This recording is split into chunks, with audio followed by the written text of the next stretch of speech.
Coming to you from Annapolis, Maryland, home of the U.S. Naval Academy, the sailing capital of the world, home of the world's largest crab feast, and 4 signers of the Declaration of Independence. This is the Eye on Annapolis Daily News Brief, a daily roundup of local news that you can use, including local sports, local events, local opinion, and local weather from DMV Weather. Now here's your host, publisher of Eye on Annapolis, John Frenaye. Good morning. It is Friday, May 18th, 2018. This is John Frenaye, and this is your Eye on Annapolis Daily News Brief. Yesterday, Valerie, who was the running mate with Kevin Kamenetz, had a decision to make, and she had to make it by 5 o'clock. Her choices were to assume the lead in the race and run for governor of Maryland, and select a new lieutenant governor to run with her, remain at lieutenant governor, and select somebody to run as governor, or to shut down the campaign. And she chose the first one. She has moved up. She is going to be running for governor, and she has picked Marisol Johnson, who is a former Baltimore County School Board member and an insurance agent, to join her on the ticket. In a statement, she said, "Kevin and I had a plan for Maryland, which is a great plan. What still remains to be seen is how she's going to fund this campaign with just about 3 weeks until early voting opens." Kamenetz had amassed the most amount of money of all of the Democratic candidates, but right now it's uncertain as to who gets access to that and how. For the 5th year in a row, an arbitrator has sided with the Arundel County Fire Department Union in their contract with the county. The 2-year agreement will implement a step scale, which will shorten the length of time it takes firefighters to reach their max salary, and it also includes a 4% increase between those steps. In his written decision, arbitrator William Lowe wrote, "I view Anne Arundel County as one of the wealthiest counties in the state and very much able to afford the union's last, best, and final offer. All of these factors cause me to find in favor of the union." The decision is expected to cost about $4 million a year, and to be honest, the two sides weren't that far apart as it was. Do you remember the salad dressing Tessamae? It was born right here in Annapolis. The first place it was ever sold was at the Annapolis Whole Foods. They've now moved up to Essex. They've really grown, and actually they just sent $1.13 million back to their investors in a rescission offering. And a rescission is made when security violation has occurred or is believed to have occurred on some previous offering. Tessamae has previously raised about $5 million in VC, and in 2015 there was a round led by Sagamore Ventures, which is managed by Under Armour CEO Kevin Plank, and his brother Scott Plank's real estate development firm Warhorse also participated in that. If you look under the soles of your feet, you might find that you are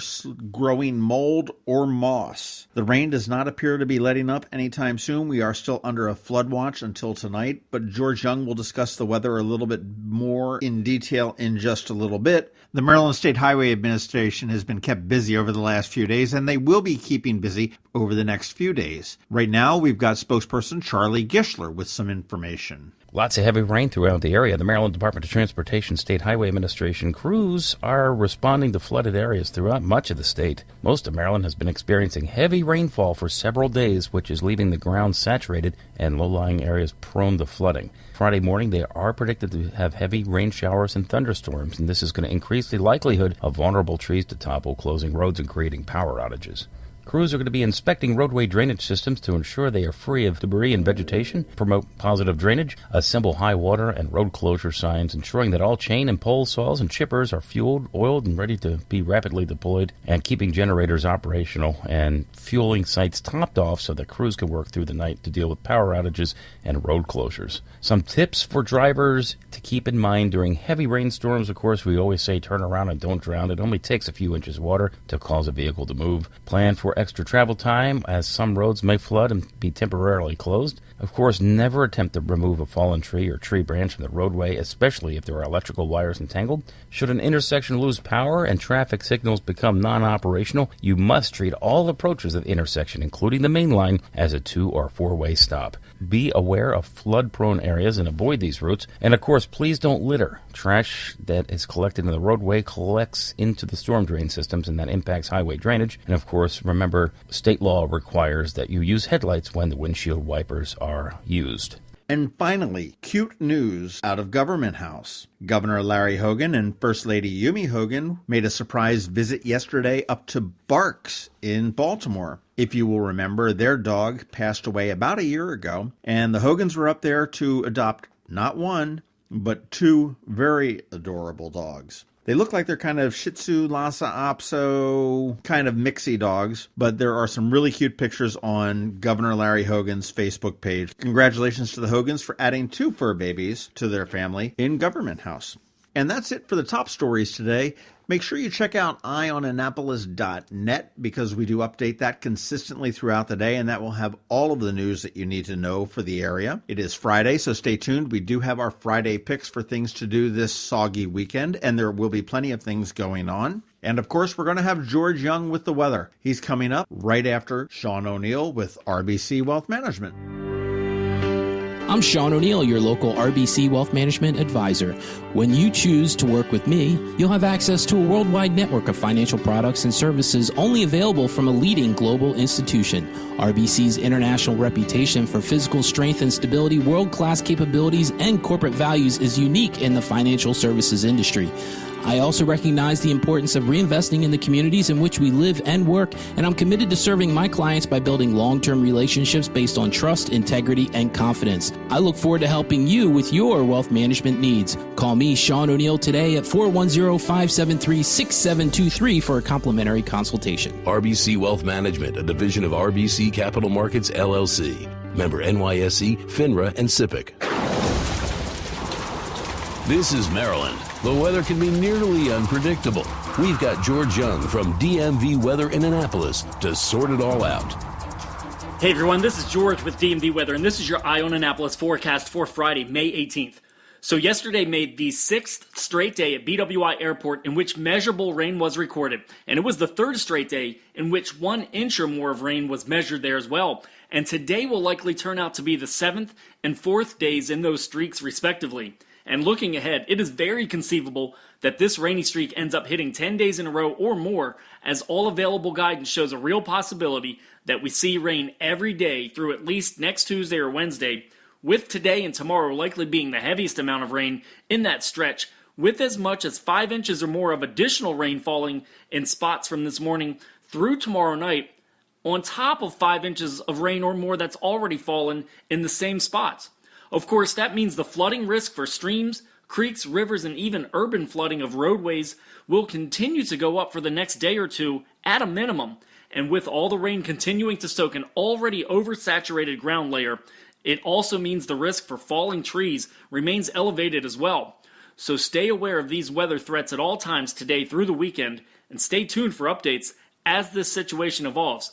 Okay, that's it for us today. This is George Young of DMV Weather. Enjoy your weekend ahead, and be sure to follow DMV Weather every day on our website at dmvweather.com or on Facebook and Twitter, as well as on our app, which you can download for free by searching for DC MDVA Weather in the Apple App Store and Google Play Store. But remember one thing as you mix a little creativity with a whole lot of patience in the days ahead as we ride this wet streak out. Whatever the weather outside, have fun and be safe. Hey, it's May, and it's Maryland Podcast Month. No, Hallmark didn't invent this puppy, so there's no need to get a card, but do yourself a favor and give a listen to some of the other Maryland-based podcasts. Our right-wing friends, hey, they called us liberals first, at Red Maryland have put together a website called MarylandPodcastMonth.com, and it lists all of the podcasts that are participating this month.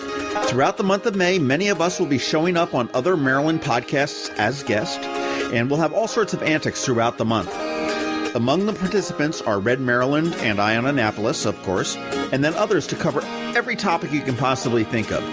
Podcasts such as Quality Time, The Maryland Crabs, A History of Maryland, The Conduit Street Podcast, Laugh Finder, The Extra Point Show, Society Fringe Players, The Mark and Lowell Show, The Engine Mom Podcast, and quite a few more.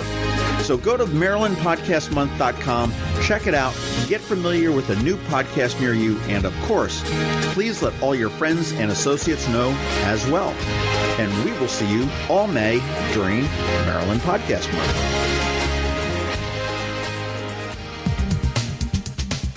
Need to make plans for the weekend? We got you covered. Here are our top picks. Be sure to visit EyeOnAnnapolis.net to sign up for the events newsletter with a listing of all the upcoming area events.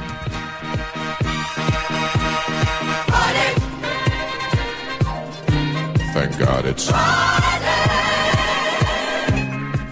Hey, it is the weekend, and that means there's lots of things to be doing. Now, some of them will be rained out, so I do suggest that you call first or look online to make sure that whatever event you may be going to is not canceled. But here is our rundown. The Eastport Democratic Club at 525 State Street will hold their annual 12-ounce beer can boats and bands. It's the Beer Can Regatta. It gets underway at 9 a.m. on Saturday and goes till 6. It is rain or shine. And can you make a boat out of a beer can? Head on over to the EDC and find out. CERC, the Smithsonian Environmental Research Center down in, I'm going to call it Edgeville, halfway between Edgewater and Galesville, is hosting an open house on Saturday from 10 to 4. It is in celebration of Bay Optimism, and you can go enjoy boat rides, hay rides, an archaeology dig, live music, hands-on activities with scientists. They do have parking at South River High School, and there will be free shuttles that will run you down there. If you're looking to do something when you're sitting at home, go over to redmaryland.com and listen to their latest episode. Tim Hamilton, my co-host on the Maryland Crabs, and I were guests on their Thursday evening podcast, and we probably sound like a bunch of jackasses, so go give that a listen. It's for the first half hour of their show, and let us know how we did. Looking into next week, and this is a very important event at the YWCA. It's called the YWCA Plug-In Event. Talk, Listen, Learn. It's all about healthy teen dating relationships. And from their flyer, it says parents and teens are invited to join the YWCA of Annapolis and Arundel County along with the One Love Foundation to learn about healthy teen dating. The evening will begin with a screening of One Love's film, Escalation, followed by breakout sessions led by trained facilitators. It is a free event, but you do have to RSVP by May 20th to MSAVALI@ywcaac.org, or you can call 410-626-7800. And this goes on May 23rd from 6 to 8 p.m. at the YWCA on Ritchie Highway there in Arnold. And don't think I forgot about it. One of the biggest events that's going on this weekend is not the Preakness Race, which is, but it will also be the 20th annual Chesapeake Bay Blues Festival. It gets underway tomorrow at 11. You've got Brian Setzer and his Rockabilly Orchestra. You've got Kenny Wayne Shepherd. If you're looking for great music, if you have an appreciation for the blues, if you're looking for a good time, even if it's raining, which it usually does during this thing, head on out to Sandy Point State Park and see it for 1 day or 2 days. You won't regret that. That's it for the weekend. Have fun. Try to stay dry. Be safe, and we will see you on Monday. Thanks for listening to the Eye on Annapolis Daily News Brief. If you like what you heard, make sure to tell your friends and colleagues about it. And also tell them about our website, EyeOnAnnapolis.net, where you can find much more. Be sure to check out our other weekly podcast, The Maryland Crabs. This podcast comes to you every Monday through Friday at 7 a.m. Thanks for listening, and we'll see you next time.